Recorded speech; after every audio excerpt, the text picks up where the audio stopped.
এই দৃশ্যগুলো স্রেফ কোনো সাধারণ দৃশ্য নয়। এখানে পা রাখলেই অনুভব করবেন চিন্তা, উদ্বেগ আর অশান্তি ধীরে ধীরে হালকা হয়ে যাচ্ছে। এ ঘর শুধু একটি স্থান নয়, এটি এক বিশেষ অনুভূতির ঠিকানা।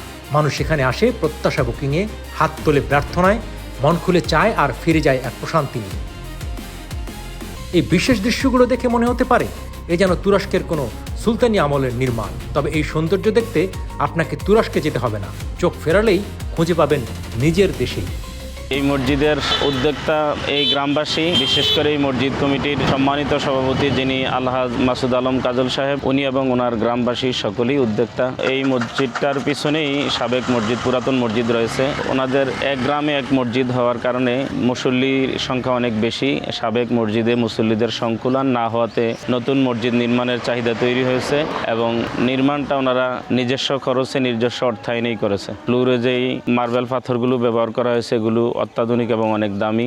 বৈদ্যুতিক পাখাগুলো ব্যবহার করা হয়েছে, এগুলো অনেক অত্যাধুনিক, অনেক দামি। সবকিছু মিলিয়ে মসজিদটির নির্মাণ খরচ প্রায় 4.5 কোটি টাকার মতো। মোটামুটি ভিতরে বাহিরে সবটাই মার্বেল এবং বলা চলে যে এই মসজিদের জন্য যে ওয়াশরুমগুলো আছে ওইগুলো মার্বেল পাথর দ্বারাই তৈরি করা। পুরো ফ্লোরটাই মার্বেল পাথর দ্বারা তৈরি করা হয়েছে। সামনের গেটে যে কারুকার্য ওইটাও অত্যাধুনিক ডিজাইনে করা হয়েছে। এগুলো অনেক ব্যয়বহুল ছিল এবং লম্বা সময় নিয়ে কাজ করতে হয়েছে। বাহিরে অনেক লাইটিং আছে, রাতে লাইটিংগুলো ভালোভাবে ফুটে উঠে। প্রায় 12 লক্ষ টাকার মতো শুধু লাইটিং খরচ, উপরেই ছাদের উপরে। দূর দূরান্ত থেকে অনেকে দেখার জন্য আসে, প্রতিবেশী উপজেলা থেকে আসে, বিভিন্ন জেলা থেকে আসে, অনেক বন্ধু বান্ধব মিলে ইয়াং জেনারেশন জেনজিরা আসে নামাজে। স্থাপত্য শিল্পের কারণে এই গ্রাম বিভিন্ন চ্যানেলে প্রচারিত। ইতিমধ্যে ভিআইপি লোকজন এখানে দেখার জন্য আসছে এবং এই মসজিদ উদ্বোধনের সময় জাতীয় পর্যায়ের অনেক নেতৃবৃন্দ আসছে। ভিতরে বাহিরে এবং এই পর্যন্ত যদি ধরি প্রায় 1000-এর উপরে মানুষ নামাজ পড়ার ব্যবস্থা আছে।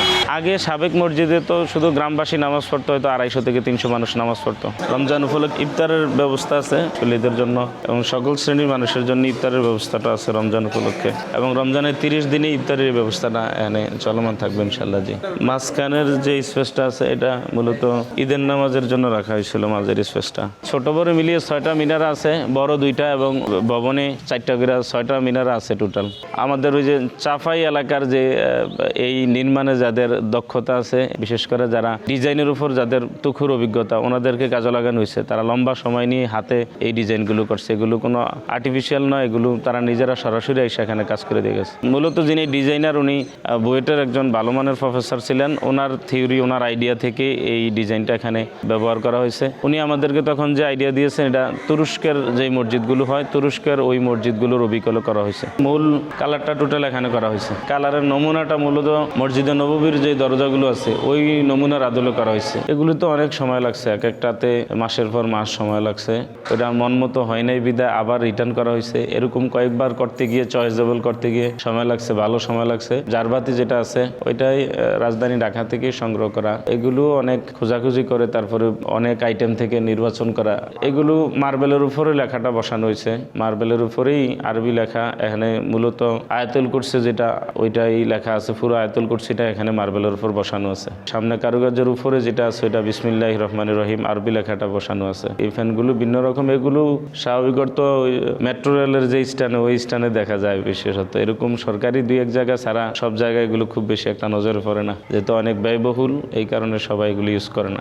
আলহামদুলিল্লাহ মুসল্লিরা অনেক সন্তুষ্ট এবং আগের তুলনায় মুসল্লিদের আন্তরিকতা, নামাজের প্রতি মনোযোগ অনেক বৃদ্ধি পেয়েছে। সাবেক মসজিদ থাকতে ওয়াক্তিয়া নামাজে মুসল্লিদের সংখ্যা অনেক কম ছিল, আর এখানে আসার পরে অনেক বৃদ্ধি পেয়েছে। মানুষের নামাজে আন্তরিকতা বাড়ছে, নামাজে আসার জন্য মানুষের একটা আকর্ষণ তৈরি হয়েছে আলহামদুলিল্লাহ।